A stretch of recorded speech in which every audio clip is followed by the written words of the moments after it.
You're listening to Ill Poet Society. Bismillahirrahmanirrahim. On March 23, 1944 in Alcaloo, South Carolina, these two white girls was riding bikes by the tracks that separate the whites and blacks. They was looking for maypop flowers, but within hours they came up missing. Wishing that I had never told the sheriff that I had seen them, the white girls' bodies turned up the next day in a ditch not too far from where I stay.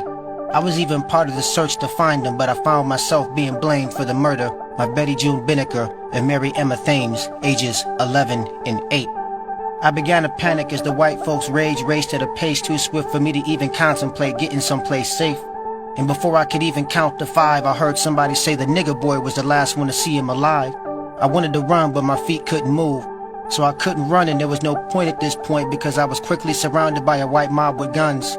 I resigned myself to the fact that I was going to be lynched that very instant, but in that same instant, the sheriff grabbed me and took me to jail. My name is George Jr. Stinney Jr., and I'm being arrested for the killing of Betty June Binnicker and Mary Emma Thames, ages 11 and 8. The mob followed us all the way to the jail. Meanwhile, I'm crying for my life and wanted to see my mother, cause I wasn't guilty of nothing but being in the wrong place at the wrong time while being the wrong color. Small for my age, I was slightly built, but the interrogation proceedings began with a bunch of questions centered around the presumption of my guilt.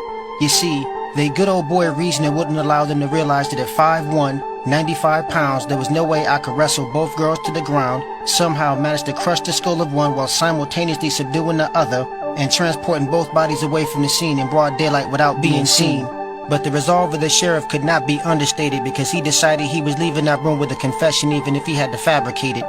He offered me ice cream and said that I could go home and he'd forget it if I just admit that I did it.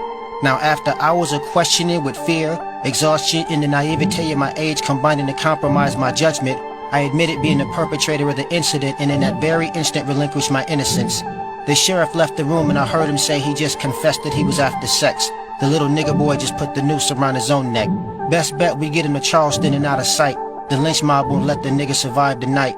My name is George Jr. Stinney Jr., and I'm being charged with the killing of Betty June Binnicker and Mary Emma Thames, ages 11 and 8. The next morning I was sitting in my cell and I heard an officer tell another that my father had lost his job, and he and my family had left town the previous night in fear of their lives. I hadn't signed anything and no one talked to me about an attorney, but the jury selection began at 10, ended around 12 for the trial itself to start at 2:30. I couldn't do no bargaining and I wasn't in a position to, and that's probably how my defense attorney ended up being the county tax commissioner. Now, blacks were not allowed in the courtroom, so you know there were none on the jury. Quick, fast, and in a hurry with no witnesses, transcripts, written confession, or evidence. After 10 minutes, I was sentenced to death with no hesitance. My name is George Jr. Stinney Jr., and I have just been convicted of the double homicide of Betty June Binnicker and Mary Emma Thames, ages 11 and 8. By the time June 16th came, I resigned myself to the fact that I was going to die and convinced myself that I was not going to give them white folks the satisfaction of seeing me cry. Of this crime, I'm innocent. I done said it from the beginning, and my contention is not diminished one bit by your bigoted justice system or a death sentence from an all-white jury that deliberated my innocence for a whole of 10 minutes. I grabbed my Bible, and the guards walked me down the hall. A door at the end of the hall is all I saw. I walked in the room and handed the attendant my Bible and took a seat. But I was so small, the straps kept falling off and sliding down around my feet. The attendant looked at me and froze. I was too short to reach the face mask and electrodes. He took a second look and sat me on top of a stack of books. He stretched the electrodes to the limit to reach my head and cover my face with the mask is what he did, all of which was still too big. Then he pulled the switch.